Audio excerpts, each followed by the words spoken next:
बिस्मिल्लाहिर्रहमानिर्रहीम। अस्सलाम वालेकुम नाज़रीन, आप यूट्यूब चैनल देख रहे हैं। मैं इमरान खान हूँ। आपने अगर अभी तक VPN इंस्टॉल नहीं किया तो अपने अपने मोबाइल फ़ोन्स पे VPN इंस्टॉल कर लें, ताकि मेरी और तमाम वो लोग जो आज़ाद सहाफ़त कर रहे हैं और पाकिस्तान में रूल ऑफ़ लॉ के लिए, आज़ादी इज़हार राय के लिए बात कर रहे हैं, उनकी आवाज़ को दबाने की कोशिशें नाकाम हो जाएँ। या तो आप VPN इंस्टॉल करें ताकि आप हमारी वीडियो देख सकें, या फिर आप जब वीडियो को क्लिक करते हैं तो थोड़ा सा इंतज़ार करें ताकि वीडियो शुरू हो जाए, क्योंकि वो सर्फिंग पे चली जाती है 1 या आधे मिनट के लिए, और वो आप इंतज़ार करेंगे, जब शुरू हो जाएगी तो शुरू हो जाएगी। अब आ जाए नाज़रीन खबरों की तरफ। डॉक्टर आसिफ हैं, ये ओवरसीज़ पाकिस्तानी हैं, अमेरिका में रहते हैं, और ये एक बहुत बड़ी डेवलपमेंट है पाकिस्तान की हुकूमत के लिए, एक नई मुश्किल है।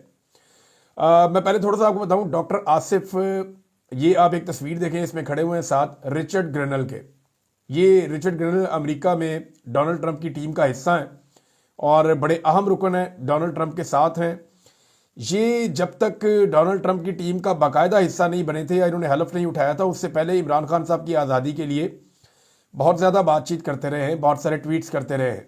लेकिन ट्रंप एडमिनिस्ट्रेशन का हिस्सा बनने के बाद और वाइट हाउस की टीम का हिस्सा बनने के बाद इन्होंने बात नहीं की थी ऐसे खुलकर, जिसके ऊपर बहुत प्रोपेगेंडा किया जा रहा था।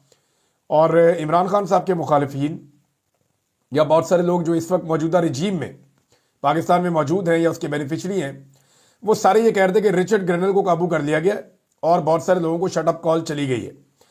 लेकिन सूरत हाल मुख्तलिफ है। रिचर्ड ग्रेनल के साथ डॉक्टर आसिफ महमूद खड़े हैं। ये इमरान खान साहब के दोस्त हैं और पाकिस्तानियों के बड़े हमदर्द हैं। डॉक्टर साहब जो हैं वो ये बड़े लंबे अरसे से कोशिश कर रहे हैं कि कुछ और साथी भी हैं, वो भी कोशिश कर रहे हैं कि पाकिस्तान में रूल ऑफ लॉ आ जाए, इमरान खान साहब की गैर कानूनी गिरफ्तारी को ख़त्म किया जाए, उन्हें रिहाई मिले, पाकिस्तान में मैंडेट जो है उसका एहतराम किया जाए और इंसानी हकूक़ की पामालियाँ और जो खिलाफ वर्जियाँ हो रही हैं वो बंद की जाएँ। जब मुझे जबरी तौर पर लापता किया गया था तो मुझे बाद में पता चला कि डॉक्टर साहब ने बहुत आवाज़ उठाई थी और बहुत सारी जगहों पर, क्योंकि डॉक्टर साहब की बहुत सारी जगहों पर, अहम जगहों पर अप्रोच है, तो इन्होंने वहाँ राब्ता भी किया कि पाकिस्तान में एक सहाफ़ी को जबरी तौर पे इंटेलिजेंस एजेंसीज ने लापता किया हुआ है, लिहाजा उसकी बाजियाबी के लिए अपना किरदार अदा करें। तो डॉक्टर आसिफ साहब अब रिचर्ड ग्रेनल के साथ खड़े हैं, जिनके साथ बातचीत कर रहे हैं। तो रिचर्ड के साथ बात करते हुए उन्होंने पाकिस्तान का जिक्र छेड़ा और पाकिस्तान के बारे में बात की। तो रिचर्ड ने एक मरतबा फिर वही अपना मौक़िफ़ दोहरा दिया जो पाकिस्तान हुकूमत नहीं चाहती कि वो दोहराए। इससे ये पता चलता है कि डोनाल्ड ट्रंप की एक्चुअल टीम क्या सोच रही है पाकिस्तान के बारे में। देखें, पहले तो अमेरिका को पाकिस्तान के मामलात में मुदाखलत नहीं करनी चाहिए। मैं पहले दिन से इसके खिलाफ हूं कि कोई भी मुल्क पाकिस्तान के अंदरूनी मामलात में मुदाखलत करे। लेकिन इंसानी हकूक़ का मामला जो होता है, ह्यूमन राइट्स का, आज़ादी इज़हार राय का, ये अब किसी मुल्क का अंदरूनी मामला नहीं है। यानी हम दुनिया भर में आवाज़ उठाते हैं जहाँ पर भी गैर इंसानी सलूक होता है इंसानों के साथ, तो ये हमारा राइट है। तो जहाँ पे आप इंसानी हकूक़ को पामाल करते हैं, वहाँ पे आलमी बरादरी को पाकिस्तान पे दबाव डालना चाहिए और पाकिस्तान को भी उन जगहों पे दबाव डालना चाहिए जहाँ पे पाकिस्तान समझता है कि आलमी सतह पे ह्यूमन राइट्स वायलेशंस हो रही हैं, जैसा कि फ़लस्तीन में होती हैं, जैसा कि कश्मीर में होती हैं, जैसा कि हम बॉस्निया की बात करते थे, इराक की बात करते थे, लीबिया और शाम की बात करते थे। तो इसी तरह से दुनिया में जहाँ जहाँ इंसानी हकूक़ की पामालियाँ हो, दुनिया के जो जिम्मेदार ममालिक हैं उनकी ये जिम्मेदारी होती है कि आवाज़ उठाएं। हाँ, रजीम चेंज करना उनका काम नहीं होता। Let the people of the country decide. जिस मुल्क में लोग रहते हैं वही फैसला करें कि उनके ऊपर कौन हुकूमत करेगा और कौन नहीं करेगा। तो अमेरिका ने जो पाकिस्तान में 2022 में सहूलतकारी की और एक रजीम चेंज करवाया, इसके तो मैं सख्त खिलाफ हूँ। लेकिन अब ह्यूमन राइट्स के लिए अगर अमेरिका से आवाज़ें उठती हैं तो पाकिस्तान की हुकूमत के लिए सिचुएशन मुश्किल हो जाएगी। हुकूमत अभी तक रिचर्ड ग्रेनल से मुलाकात नहीं कर सकी और सवाए ये इंडो पाक मामले के या दीगर इक्का दुक्का मामलात के जो स्टेट ऑफ अफेयर्स होते हैं मुल्कों के बीच में, उसके अलावा हुकूमत कोई भी ताल्लुक बनाने में डोनाल्ड ट्रंप की एडमिनिस्ट्रेशन से कामयाब नहीं हुई। हालांकि इन्होंने मादनियात का भी उन्हें कहा कि जी मादनियात हम आपको देते हैं और बहुत सारी चीज़ें हैं, तो ये हर काम करने के लिए तैयार हैं अमेरिका के कहने पर। लेकिन जब रिचर्ड ने अभी स्टेटमेंट दिया तो उन्होंने कहा जी डोनाल्ड ट्रंप इमरान खान को बहुत पसंद करते हैं, ही लव हिम, उसे बहुत प्यार करते हैं, और उन्होंने कहा जी इस पर हम काम कर रहे हैं और इसके ऊपर जो है वो अच्छी खबर आएगी, इमरान खान साहब की रिहाई बहुत ज़रूरी है। तो इस तरह से उन्होंने बातचीत की है। वो तफसीली चीज़ें सामने आएंगी, मैं आपके सामने रखूँगा। तो अमेरिका को या पूरी दुनिया को یہ کردار ادا کرنا چاہیے اور اوورسیز پاکستانیوں کو اس کے لیے آواز اٹھانی چاہیے کہ پاکستان میں ہیومن رائٹس ہوں، آزادی اظہار رائے ہو، مینڈیٹ کا احترام کیا جائے، رول آف لا ہو، جبری گمشدگیوں والا ایک گھٹیا معاملہ جو ہے وہ ختم کیا جائے، خواتین اور بچوں پہ ٹارچر اور ان کی گرفتاریاں بند کی جائیں، کوٹ پیکنگ پاکستان میں کی گئی ہے، بہت بڑی ضلالت ہے، آئین پاکستان کی دھجیاں اڑائی گئیں، یہ ساری چیزیں ختم کی جائیں۔ پاکستان کی حکومت پہلے ہی بہت دباؤ میں ہے اور اب ایک نئی سچویشن کا سامنا کرنا پڑ گیا ہے۔ یہ اب جو میں آپ کو بتانے جا رہا ہوں ناظرین غور سے سنیے گا کہ انڈیا نے پاکستان کے ساتھ کیا کیا ہے، میں تفصیل آپ کے سامنے رکھتا ہوں۔ انڈیا نے مختلف ڈیم سے پاکستان کا پانی روکنا شروع کر دیا ہے۔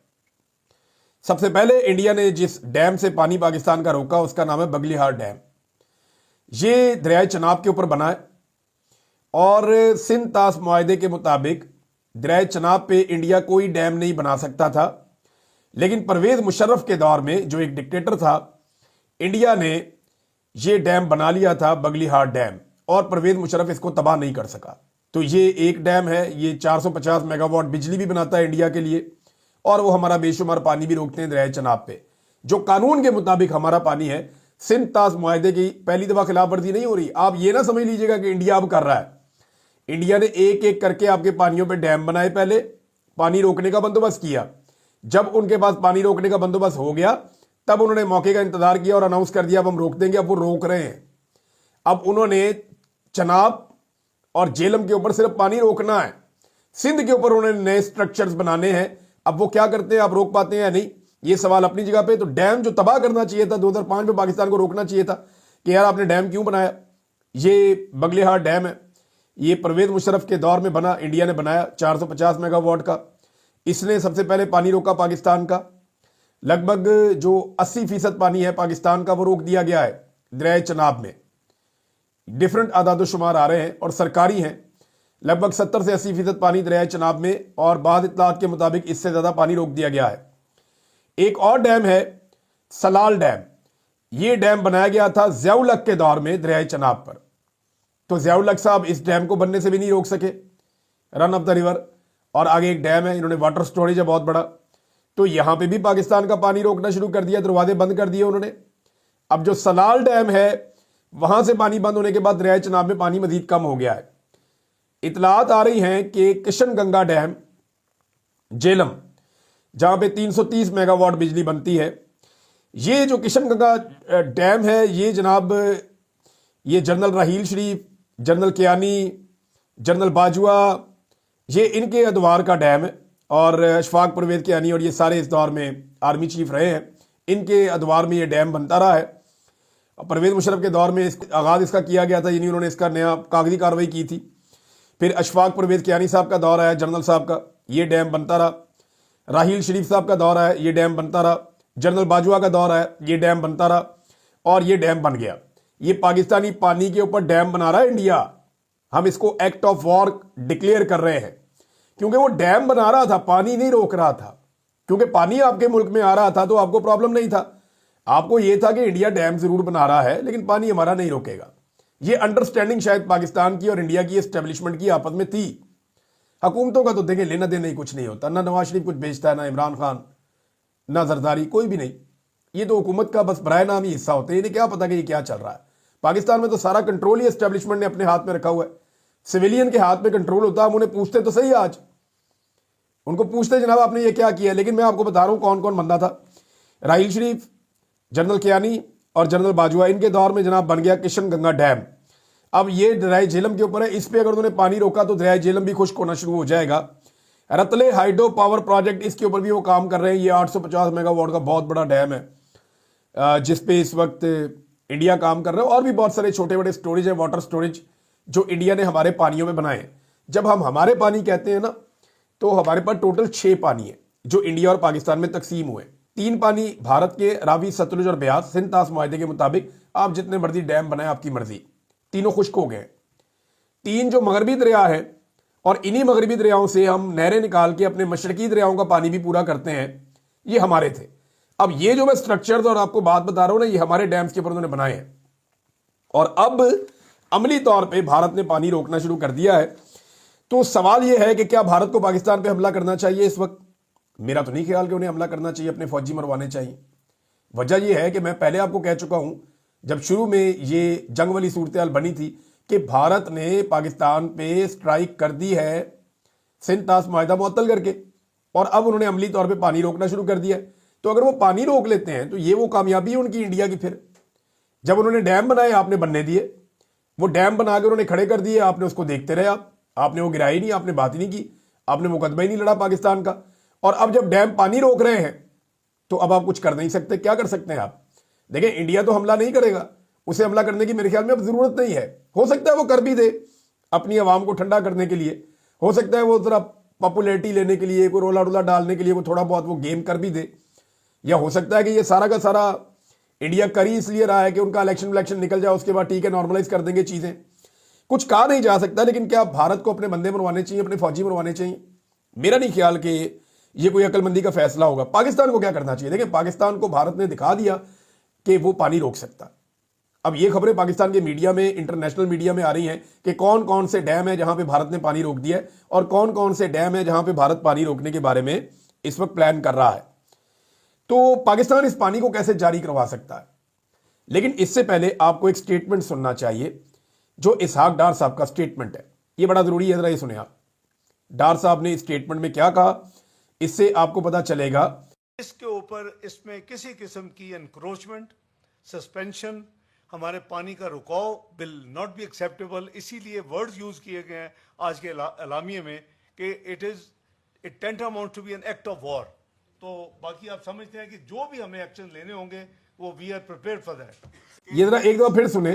اس کے اوپر اس میں کسی قسم کی انکروچمنٹ، سسپینشن، ہمارے پانی کا رکاؤ ول ناٹ بی ایکسیپٹیبل. اسی لیے ورڈز یوز کیے گئے ہیں آج کے اعلامیے میں کہ it tantamount to be an act of war. تو باقی آپ سمجھتے ہیں کہ جو بھی ہمیں ایکشن لینے ہوں گے وہ we are prepared for that. لیکن ڈار صاحب کیا رہے ہیں؟ ڈار صاحب پاکستان کے ڈپٹی وزیر اعظم ہیں، اور وہ یہ کہہ رہے ہیں کہ، اور وزیر خارجہ بھی ہیں، وہ یہ کہہ رہے ہیں کہ ہم اس کو اعلان جنگ سمجھیں گے، ایک ایکٹ آف وار سمجھیں گے کہ آپ نے ہمارے ساتھ جنگ شروع کر دی ہے اگر آپ نے پانی روکا تو. یہ ڈار صاحب کا چند دن پہلے کا سٹیٹمنٹ ہے کہ اگر آپ نے پانی روکا، ڈیم سے انہوں نے بنا لیے، اگر آپ نے پانی روکا تو پھر ہم اس کو اعلان جنگ سمجھیں گے، ہم سمجھیں گے آپ نے ہم پہ حملہ کر دیا ہے، ایکٹ آف وار ہے. اب انہوں نے پانی روک دیا ہے. اب اس ایکٹ آف وار کا پاکستان جواب کیسے دے گا؟ کیا پانی کھلوانے کے لیے پاکستان بیرونی دباؤ جو ہے اس کو استعمال کر سکتا ہے؟ مجھے نہیں لگتا، کیونکہ انڈیا اور پاکستان کے اگر دنیا کے ساتھ مراسم دیکھیں تو انڈیا کچھ آگے ہے پاکستان سے. پاکستان کی خارجہ پالیسی میں اتنی سپورٹ دنیا میں نہیں ہے. لڑائی کی دھمکی، پاکستان اور لڑائی کی دھمکی، تو پاکستان تو ایٹم بم چلانے کی دھمکیاں بھی دے رہا ہے. پاکستان کے سفیر اور وزیر تک یہ دھمکیاں دے رہے ہیں، لیکن انڈیا اس کے باوجود پانی بند کر رہا ہے. کیا پاکستان بھارت میں کسی واٹر سٹرکچر کو تباہ کر سکتا ہے؟ یعنی پاکستان آزاد کشمیر یا جی بی میں، گلگت بلتستان میں کوئی ڈیم بناتا ہے تو انڈیا اعتراض کرتا ہے عالمی سطح پہ. اب انڈیا نے واٹر سٹرکچر آپ کے پانی کے اوپر بنا دیے ہیں، آپ بوقت ان کو روک نہیں پائے، لیکن اب وہ پانی روک رہے ہیں. کیا آپ وہ سٹرکچر تباہ کر سکتے ہیں؟ یہ ایک بڑا سوال ہے، کیونکہ ڈار صاحب نے خود کہا ہے کہ یہ ایکٹ آف وار ہے. انہوں نے اس کو ایکٹ آف وار قرار دیا ڈار صاحب نے. اب ناظرین سچویشن آپ کے سامنے ہے، پاکستان اس کو کیسے ٹیکل کرتا ہے مجھے کوئی سمجھ نہیں آ رہی، کیونکہ دیکھیں اس کے لیے بڑا ہارڈ سٹانس لینا پڑے گا. وہ انہوں نے پانی روک دیا ہے، اب پانی کھلوانے کے لیے آپ کس حد تک جا سکتے ہیں؟ کیا آپ ایک جنگ کا خطرہ مول لے سکتے ہیں؟ اگر آپ جنگ نہیں کرتے تو آپ کے کسانوں کو پانی کم ملے گا، آپ کی اجناس کم ہوں گی، آپ غذائی قلت کا شکار ہوں گے. پہلے ہی آپ کے پاس یہاں پہ کسان مایوس ہے، گندم کی آپ قیمت نہیں دے رہے، کپاس آپ کی جو ہے وہ تقریباً کوئی 35% تک کم ہو گئی ہے پاکستان میں. تو پاکستان میں ہر قسم کی اجناس کم ہوتی چلی جا رہی ہیں. کسان پہلے ہی پریشان ہے، جب اسے اور پانی کی قلت کا سامنا کرنا پڑے گا تو پاکستان میں غذائی قلت ہونے کا خطرہ بڑھتا چلا جائے گا. پاکستان کی معیشت کو بڑا جھٹکا لگے گا. اب دیکھنا یہ ہے کہ پاکستان کی جو ملٹری اسٹیبلشمنٹ ہے وہ اس بارے میں کیا فیصلہ کرتی ہے. سیاستدان تو نہ 3 میں تو نہ 13 میں، اور یہ فیصلہ دیکھیں ہونا تو سیاستدانوں کو کرنا چاہیے. دیکھیں پریکٹیکلی لطیف کھوسا صاحب نے بڑی زبردست بات کی ہے، میں وہ بات آپ کو نکال کے سنا بھی دیتا ہوں. اصل بات وہی ہے کہ فیصلہ جو ہے وہ تو سیاستدانوں کو کرنا چاہیے، کسی اور کو یہ حق نہیں ہے کہ وہ یہ فیصلہ کرے، چاہے وہ کوئی فوجی ہے، چاہے وہ کوئی اور کسی اور ادارے میں بیٹھا ہوا آدمی ہے. یہ فیصلہ تو سویلین قیادت کا ہونا چاہیے. جنگ کے معاملات میں لطیف کھوسا صاحب نے بڑی کھل کر بات کی. انہوں نے کیا کہا ये जरा सुने आप। नहीं करते जी। जनरल आसिम मुनीर कौन होता है भाई? ये सिविलियन डिक्टेटर का फैसले होते हैं। जंग में माफ कीजिएगा, जंग का दिफा करना, जंग में जाना, जंग का फैसला करना, ये हमेशा सिविलियन डिक्टेटर का होता है। अफवाज पाकिस्तान एक सर्विस है जो उनके ताबे काम करती है, उनकी हिदायत पर काम करती है, उनके हुक्म पर काम करती है। आप मत करें वो हाल जो बांग्लादेश में हुआ था। आपने गल्फ इतनी क्रिएट कर दी है अवाम में और अफवाज पाकिस्तान में कि वहाँ भी आपने देखा फौज कभी नहीं जंग जीता करती, ना लड़ा करती है। अवाम हमेशा उनके पीछे होती है, अवाम हमायत करती है, तब होता है। अच्छा जी, वो ये कह रहे हैं कि आसिम मुनीर कोई इनका ताल्लुक नहीं है जंग के साथ और इन मामलात के साथ। ये सिर्फ सिविलियन क़यादत के हुक्म के ऊपर जाके लड़ाई लड़ सकते हैं। फौजें जंगें नहीं जीतती होती, अवाम जंग जीतती होती है। और अवामी सपोर्ट इसलिए नहीं है कि एक बहुत बड़ी गल्फ या एक बहुत बड़ी खलीज पैदा कर दी गई है पाकिस्तान की सिक्योरिटी फोर्सेज में और पाकिस्तान के अवाम में लगातार जुल्म, जबर और फस्तायत करने के बाद। इस पे जो है वो अभी हुकूमत ने एक यकजहती की कोशिश तो की थी, लेकिन हुकूमती बंदे ही आपस में बैठा बैठू के उन्होंने, और वो भी तीसरे चौथे लेवल की क़यादत, यानी हुक्मरान तो आए बैठे ही नहीं, बिलावल भी नहीं आया, नवाज शरीफ भी नहीं, बाकी और कोई भी नहीं, ना गिलानी साहब ना कोई और, कोई नजर ही नहीं आया। कोई जो अहम लीडर है शहबाज शरीफ, कोई भी नहीं था। बल्कि सेकंड दर्जे की जो क़यादत है वो जरा वो भी नहीं थे। वो अता तारड़ ने देनी थी प्रेस ब्रीफिंग, जंग के ऊपर पता नहीं क्या देनी थी, साथ DGI SPR। तो वो चौथे दर्जे की जो क़यादत है सियासी जमातों की, वो वहाँ पे बैठे हुए थे MNAs वगैरह, और वो सुन रहे थे और अपोजिशन ने भी उसको संजीदा नहीं लिया। मौलाना फजलुर रहमान साहब ने इस पर क्या कहा, ये भी बहुत इंपॉर्टेंट है। जरा फजलुर रहमान साहब की आप बात सुने। वो फजलुर रहमान साहब कहते हैं ये तो मजाक है, यानी मैं स्टेटमेंट आपको पढ़ के सुनाया। तो उन्होंने कहा ब्रीफिंग गैर संजीदा रवैया है, ब्रीफिंग गैर संजीदा थी। ये गैर संजीदा इकदाम क्यों लिए जा रहे हैं, किसी को कोई इल्म नहीं था। सिर्फ फौजी सोच और अप्रोच काफ़ी नहीं है मौजूदा हालात से निमटने के लिए, और यानी हमें तो बुलाया नहीं गया, फजलुर रहमान साहब ने साफ कहा। तो आप अंदाज़ा करें कि किस लेवल की इस हुकूमत की गैर संजीदगी है कि कौमी यकजहती की कॉन्फ्रेंस सिर्फ इसलिए बुलाई कि इसमें भी हम पाकिस्तान तहरीक इंसाफ को गंदा कर दें। बाकी अपोजिशन कोई नहीं आई। यहाँ पे कुछ जर्नलिस्ट है वो रिपोर्ट कर रहे थे और उन्होंने कहा जी कोई भी नहीं आया। इसमें जनाब एक स्टेटमेंट और है जो शेख वकास अकरम साहब का है।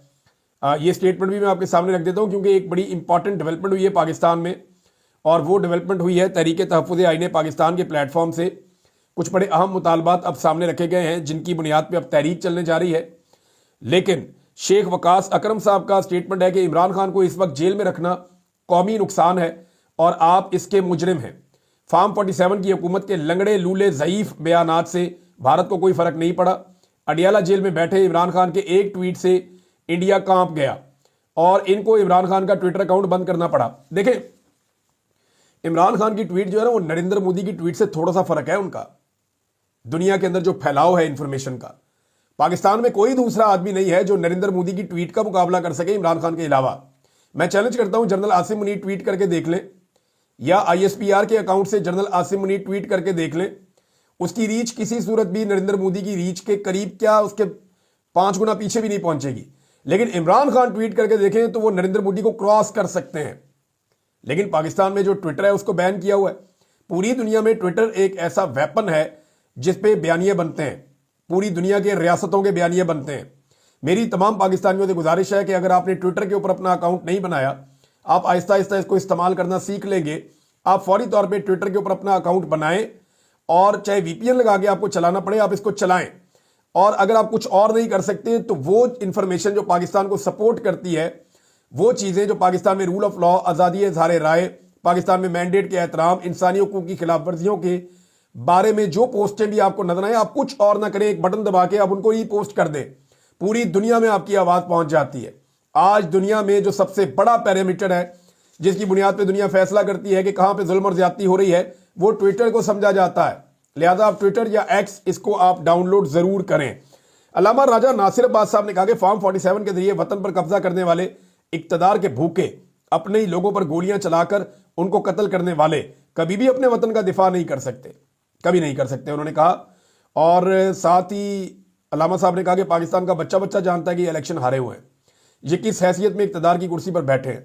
ये फार्म 47 वाले झूठे हैं, ये कभी सच नहीं बोलेंगे। मुल्क अपनी तारीख के बदतरीन दौर से गुजर रहा है। 8 फरवरी को अवाम ने बड़े मुश्किल हालात में पाकिस्तान तहरीक इंसाफ को वोट डालकर इनके खतरनाक मंसूबे को नाकाम बनाकर उन्हें रुसवा किया। तहरीक इंसाफ को सबसे ज्यादा वोट पंजाब में मिले।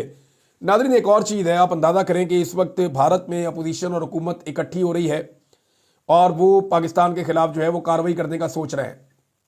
भारत जारहाना है और वो बहुत ताकतवर भी है, बड़ा मुल्क भी है, पैसा भी ज्यादा उनके पास, उनके वसाइल भी ज्यादा है। इसके बावजूद वो कौमी यकजहती को फरोग दे रहे हैं, वो इकट्ठे हो रहे हैं। उनका अपोजिशन राहुल गांधी, मोदी, वो इकट्ठे बैठते हैं और वो ऑल पार्टीज कॉन्फ्रेंस भी बुलाते हैं। जबकि पाकिस्तान जिसको जारहियत का सामना है, जिसका पानी रोक दिया गया है, वहां अपोजिशन लीडर प्रेस कॉन्फ्रेंस करता है, सुनाई नहीं जाती। वहां पे अपोजिशन बात करती है, सुनाई नहीं जाती। जो अपोजिशन का सबसे बड़ा रहनुमा है, जिसकी सबसे ज्यादा अक्सरियत है पाकिस्तान में, उसको जेल में उसके लोगों से मिलने नहीं दिया जाता। और उमर अयूब साहब जब कौमी असम्बली में खड़े होकर तकरीर करते हैं, उन्होंने कहा जी पिछले साल एक बरामूस मिसाइल पाकिस्तान में आकर गिरा है। वो आपको खबर याद होगी ना, एक मिसाइल आया था, वो पाकिस्तान में आकर गिरा था, जिस पे रोला पड़ गया था। DGISPR ने गालिबन इसके ऊपर कोई बात भी की थी और हमने अजीबोगरीब कहानियां उस दिन सुनी थी। तो वो ये कहते हैं कि पिछले साल एक बरामूस मिसाइल पाकिस्तान में आकर गिरा, वो हमारे एयर डिफेंस सिस्टम का टेस्ट था। इस पर हमारा क्या रिस्पॉन्स था, ये सवाल उन्होंने जब पूछा उमर अयूब साहब ने, तो इस बात पर कौमी असम्बली में उनकी तकरीर कट कर दी गई। ये है नाजरीन संजीदगी का आलम कि भारत में इकट्ठा किया जा रहा है अपोजिशन को, पाकिस्तान में अलग अलग किया जा रहा है, हुकूमत को, अपोजिशन को, सबको, और ये एस्टेब्लिशमेंट कर रही है। अब बलूचिस्तान में भी बहुत गुस्सा है। अख्तर मेंगल साहब का एक स्टेटमेंट है, उसमें मैं अपने वीलॉग का इख्तिताम करूंगा। स्टेटमेंट उन्होंने बड़ा खौफनाक दिया, लेकिन ये हकायक है जिनको फेस किए बगैर पाकिस्तान आगे नहीं बढ़ सकता। उन्होंने कहा कि दुनिया की जंगी तारीख में कभी 90,000 फौजियों ने इकट्ठे हथियार नहीं डाले जो आपकी फौज ने डाले। अपने निसाब की किताबों में यह भी डाल दें कि उन 90,000 फौजियों की पतलूनें आज भी वहीं लटकी हुई हैं। ये भी निसाब की किताबों में डाल दें कि आप जंग हार चुके थे और रेडियो पर खबरें चल रही थी कि हमने हिंदुस्तान के कौन कौन से इलाके फतह कर लिए हैं। सरदार अख्तर मेंगल ने ये बात की है। देखें, ये बहुत बुरा लगता है सुनने में, ये कहने में भी बहुत बुरा लगता है। ना हम ये कहना चाहते हैं, ना ये सुनना चाहते हैं। हम कौमी यकजहती चाहते हैं। हम ये चाहते हैं कि पूरी मुल्क, पूरी कौम उस वक्त अपनी फौज के साथ खड़ी हो जिस वक्त मुल्क के दिफा का मामला है। लेकिन खुदा का वास्ता कम से कम मिलिट्री एस्टेब्लिशमेंट कौम के साथ तो खड़ी हो। जुल्म, जबर, फस्तायत, ये चीजें बंद तो करे। लोगों को, औरतों को, बच्चों को मारना तो बंद करें। भाई, आप लोगों के जज्बात की किसी किस्म की आपको कदर ही नहीं है, तो फिर लोग जो हैं वो फिर उसी तरह सोचते हैं ना, टिट फॉर टैट होता है। मेरे ख्याल में पाकिस्तान की एस्टेब्लिशमेंट के लिए ये एक सुनहरी मौका है कि वो अवाम के गिले शुक्वे दूर करने के लिए एक कदम आगे बढ़े और जुल्म और ज्यादती बंद कर दे। अब तक के लिए इतनी, अपना ख्याल रखिएगा, अपने चैनल का भी। अल्लाह हाफिज़।